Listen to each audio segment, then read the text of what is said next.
Hey y'all, this is my discussion for HTOR 380, Module 4. According to our lecture, customer loyalty is a relationship, but it's not just any relationship, it's one that's ongoing and emotional.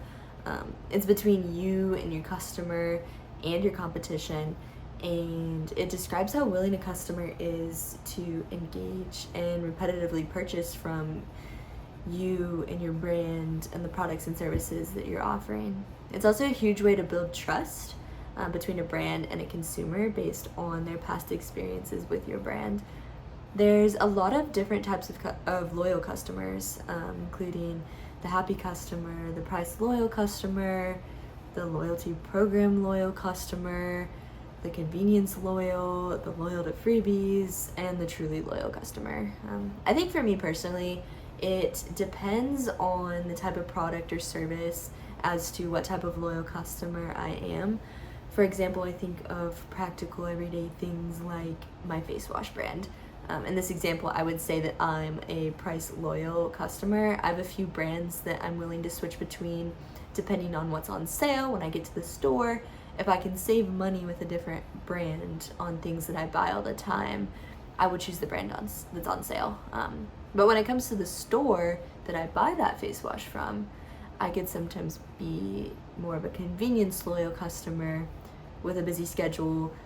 I will go wherever it is the quickest to get in and out of, which tends to be like Walgreens or CVS. I need something that I can rely on being quick and fast, and I will bend to pay that price for the convenience.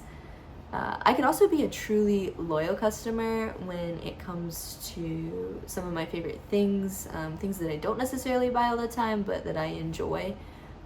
The first thing that came to mind for me was actually Bath and Body Works. I would say I'm a truly loyal customer, and I go there for all of my candles and soaps and wall fragrances, things like that. I don't really go anywhere else for those things, so to them I would say I'm a truly loyal customer. And then all of these things could also be applied to the hospitality industry, whether it's hotels, resorts, restaurants, tourism, travel, all of these things. But moving on to question number 2, after reading the article on winning loyalty, I learned that roughly 50% of consumers report that they will switch product, brand, or retailer when faced with shortages. The article also said the loyalty gap between the best and the rest is shrinking. I think this shows that their loyalty switches are a reality, and post-pandemic, people are really looking at prices and conveniences.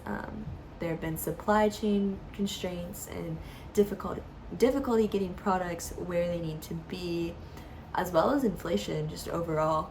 One example I can think of is online shopping.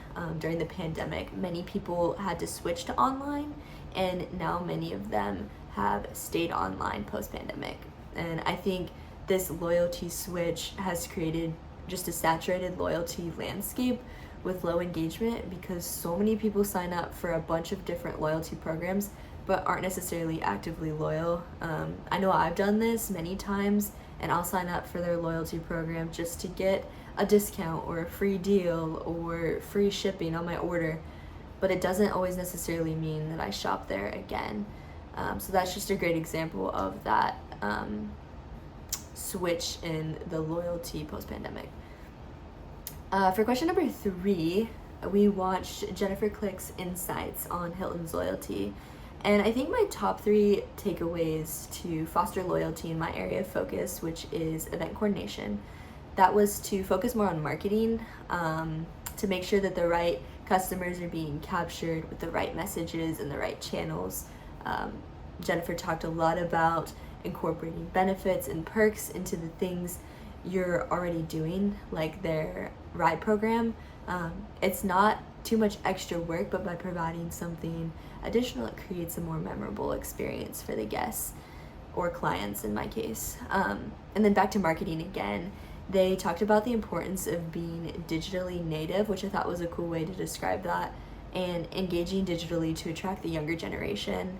This is especially important in the wedding sector, because how does someone get ideas or inspiration for their wedding. They look online first, and you want to be the first brand that they see when they jump online. That's all I have for this discussion. Thank you guys for listening, and I can't wait to hear your thoughts.